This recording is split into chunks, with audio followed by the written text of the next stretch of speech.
Hello, and welcome to another episode of the Coffee with Coaches podcast. I'm your host once again, Kevin Stafford, and today I have with me David Galowich. Galowich? Is that right? Did I pronounce that right? Okay, good. You got it perfect. Thank you. David's success in business has been attributed to his ability to lead people towards achievement of a common goal. David is currently the founder and CEO of Terra Firma Leadership, where he pursues his passion of being a catalyst in the professional and personal development of really everyone he interacts with. Modest goals. David, welcome to the podcast. Thank you so much for being here. Thanks for having me, Kevin. Pleasure to be here. Well, let's get started at your start. Let's begin at your beginning. And it's kind of a two-part question. What prompted you to become a coach, or maybe realize that you already were a coach? And then what led you to start a coaching practice? Yeah, no, thank you for asking. So I'll give you the short version of an extremely long story. Because my journey into coaching really started back in 1978. Actually, probably started even before then. But as a freshman in college, a couple things sort of came together at the same time. One, I thought I wanted to be a biomedical engineer. And back then, to be a biomedical engineer, they didn't have a lot of undergraduate programs. You had to basically take a pre-med curriculum. And so I signed up for what was a pretty tough curriculum at the University of Wisconsin. And I was also a coxswain on the crew team. And so these two things intersect, and I'll tell you why as we get into it. But the first thing was I just went down in flames my first semester as a biomedical engineer. The pre-med curriculum just basically crushed me. But there was one class that I took because I had to take a general, just a general curriculum class to start rounding out the non-degree stuff. And it was communication and human behavior. Communication arts class. And it just sort of fascinated me never thought about the way people communicate. While that's going on, I also had some really incredible coaches on the crew team who taught me what it's like to be a team member. And they were great in coaching us. And I think, Michael Jordan captured the statement the best. He said, talent wins games, but the teamwork and intelligence wins championships. And I learned that through my coaches on the crew team. So as I mentioned, freshman year hit me pretty hard from a grade point standpoint. We're a Big Ten school, and I got hauled into the athletic advisor's office after my first semester where I narrowly missed going on probation. He said, we're a Big Ten school. Grades are important. We need you to change your curriculum, and, we need you to get better grades, or else, if you go on probation, you're off the team. And so, they helped me pick a couple of classes that they thought would help boost my grade point average for second semester. One of those was an introduction to psychology class. Now, between the communications class of learning about communication and behavior and the introduction to psychology, these little seeds started getting planted about something I didn't even know anything about. I didn't even think leadership coaching was a field at the time in the late 70s. But, fast forward a bit to round out that story. The crew team experience was fantastic. Even though I only did it my freshman year, we won a national championship. Even though I didn't end up on the podium, I did end up in fourth place. My boat did. But we added points to the team score, which allowed my team to win the national championship. Awesome. So I really learned a lot about the value of contributing to a team and how the team can do overall. And it was really, a huge credit to my coaches. They taught me how to be a leader in my boat and to lead my crew. And they were very overt in how they did that. They told us, this is what we need you to do. And so they were great mentors and coaches. Fast forward as I go through the college experience, I started getting intoxicated a little bit about psychology and how people communicate. And so, fast forward, I ended up taking some classes on the psychology of communication and theories and practice around persuasion and learning, communication in complex organizations. Before you know it, I ended up double majoring in psychology and communication arts, thinking, wow, this whole thing of what was then sort of an organizational development field was fascinating. The big challenge I had was I graduated in 1982. 1982 was a horrible year to graduate from college. Interest rates were in the high teens.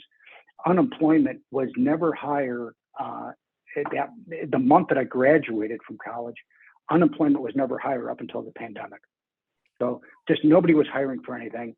I come from a family of entrepreneurs and attorneys, and I kept getting a sharp elbow on the side saying, give up on this fun stuff that you think about psychology and organizations, go to law school. I took a right turn. I went to law school. That actually started me on my entrepreneurial journey, started a batch of businesses, had some good runs. And over time, knock on wood, it all worked out. But as I fast forward into the late 1990s, early 2000s, what I realized was all the success that I and the people around me were having, it wasn't that I was smarter than anyone else. It was really that learned how to help empower the people around me. It was all that stuff I learned back in college. So, thank you for allowing me to digress with a little bit of a lengthy story, but it's amazing how those early life experiences really bring you around. So, we had, knock on wood, some really good success, sold some businesses, had a great exit or two. And I realized that all I wanted to do for the remainder of my work career was go out and help develop leaders. And so I then decided that I was really sort of driving without a license in the coaching field. Yes. And decided I needed to go back and get some credentials on it. And just fortuitously, I met someone who told me about the leadership coaching program at Georgetown University. And I was fortunate enough to get into one of their cohorts. Their selective enrollment, they really design who's in the cohorts. And that was a life-changing experience for me. I mean, it really, I went through that program, and then I think after the first week of it, called my wife up and said, I think I'm making a life shift. I'm actually going to try and do this the rest of my life because it's really fun and empowering, and you get to see tangible results in others.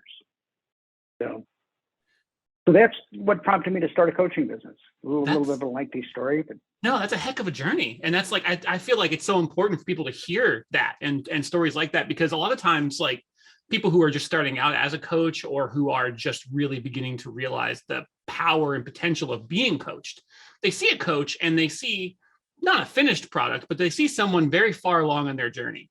And a lot of times it can take them a while to understand. It's like, okay, you see, like, the things that I know and have figured out and the way that I'm able to help you and help those around me. That didn't just happen overnight. That didn't happen over a month. That didn't happen over a year. That happened over years and sometimes decades. And I feel like it's just great for people to hear and understand, like, all the different steps on the journey, all the different no's that you turned into, well, what about this? Or what if I go around this way? It's just this almost refusal. I don't know, say refusal, but refusal to take no for an answer and stop there. It's like, okay, I hear you. No, I hear that's not where I'm going right now. Let's try this around here. Let's shift my perspective a little bit. And the resiliency that your story represents, I think, is really important too. I'll stop praising your story here in a moment. But yeah, I think it's just really important. I think it's great to hear. So I appreciate you sharing it. No, thank you very much. Yeah, let's talk about your business now. Let's bring it up to present-ish day. What would you say, and I'll throw the word out there. I was going to say, what would you say is unique about your coaching approach? But really, it's like what maybe not even differentiates you, but what you find to be really powerful and potent, and that you have a great deal of passion for about your coaching practice in the present. Is the one-to-one side of things? Do you really love, like, keynote level or like course presentations? What's your favorite aspect of your coaching business these days? Yeah, so my coaching business has a couple different tangents to it.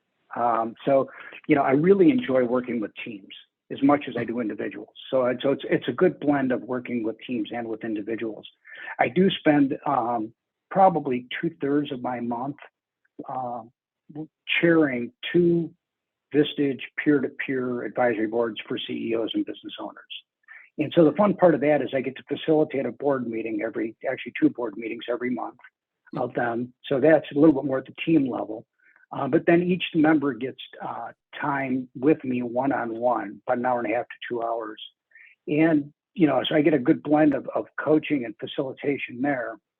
And then I also am fortunate that I'm affiliated with an organization called Bravanti, who is able to really help me curate a lot of work that I do with large teams and with really high-performing teams. And it's fun because every day is something different. Every day is a different challenge. I don't have a curriculum. I don't have today we're going to talk about executive presence, and tomorrow we're going to talk about your communication style. And so for me, it's really sort of a listening journey, starting with each of the clients, figuring out what their needs are, and then trying to figure out how I can help them unleash and unlock the things that are in the way of them getting the results they want. I like those 2 words, unleash and unlock, because that's That's what it feels like. You really do feel like you're Yeah. releasing some sort of primal force that's been held back when a coach really helps you dig down deep. It really does feel like that. And then of course unlock. I mean, doors you never even realized were there, let alone that you'd somehow managed to lock them on your own, or I find those two words to be extremely powerful. And I love the fact that, I mean, you have so much experience that you don't really like, basically the client tells you the framework they're going to need. All you have to do is just sit there and listen, maybe prompt them a little bit and just see where they take you.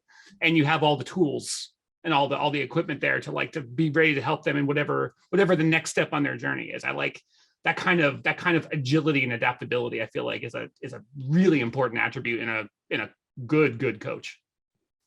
Yeah, and absolutely. And what I always have to remember is this is their journey, not mine. Mm-hmm. Right. So, as much as I want success for them, they've got to want it first. Yep. Right. and so, I always have to honor that for starters. Yeah. Also, it's always a fun journey, kind of keeping your clients accountable and making sure that they do get invested and stay invested in their own journey, not just from a financial perspective, not just from hiring you, but stay invested and committed to that journey. Because that could be a fun challenge to make sure they stay on the right track.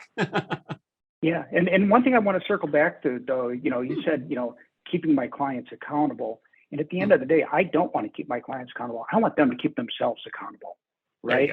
And yes. And that's what we're striving for. So I'm trying to give them a framework where they can start holding themselves accountable. Because at the end of the day, our coaching journey together will end. It's not an assignment that goes on in perpetuity.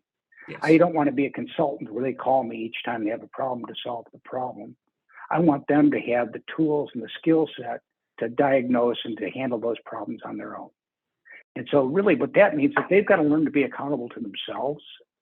And for the most part, people are, there's just usually some immunity to change, to steal the phrase for a second, that they've got that's getting in the way, some big assumption that needs to be challenged. But once they unlock that, boy, they're off and running. That momentum is hard to stop once it gets going. And it's just, Absolutely. it's such a something I'm so grateful. Anytime I get to be a part of it, it's just something I'm tremendously grateful for, because the energy of someone's developmental momentum, it really is, it's unlike almost anything else I can experience. Like and I'm making it sound more probably grandiose than it is. It's just that feeling of participating in someone's growth. That's what it is. Being next to that, being proximal to that. It just feels, you can feel the light from it. You feel the warmth and the heat of it. It feels fantastic to be a part of. Yeah. And for me, there's nothing more satisfying than seeing other people succeed. Yeah. I just, I really get a big charge out of it when I see somebody else that I've been talking to succeed, not because I did anything, it's because they did it, right? Because I helped them take the tools to do it themselves. And so a lot of times I'll get, the call of, we just did this, we closed this deal, we just sold the company for a big number. And it's not about me, it's about them. And when I see them light up with the results that they got, it just gives me a lot of satisfaction and joy. Well, what kind of joys do you have planned for 2022? I want to make sure I give you a chance to talk about the year to come. I know a lot of people, a lot of coaches in particular, are just, they're very optimistic and they've got a lot of things coming up. And as we, fingers crossed, everything crossed, move into whatever this next phase of existence will be after a couple of rough years for some of us. So yeah, what do you have coming in 2022 that you're excited about? I'd say the thing I'm the most excited about in 2022 is being back in person with people. We're having this dialogue through technology right now, but what I really enjoy is when I'm actually sitting face to face with people and having these conversations. Yes. So for me, 2022 means I'm probably a road warrior. I'm back on airplanes. I'm back meeting with clients. I'm back standing in front of teams. And that's what I'm really excited about, because the last 2 years has been a real challenge. Not from a business standpoint. I mean, if I pull up QuickBooks and take a look at my P&L, 21 and 22 or 20 and 21 were incredibly great years, but it's not the way I like doing business. I like doing business in front of people and seeing them in their environment and helping them figure out, how they get better results. Yeah, there's just that the miracle of this technology. I mean, honestly, it's been life-saving in so many different ways. And also business wise, it's been, it's been an all right couple of years, but I just, I miss presence. I miss being in the presence of people and sharing in that presence. There's I don't know, for lack of a better word, there's a fellowship that comes along with that just can't, it can be mimicked in this way for pretty effectively, but it cannot be replaced. Right.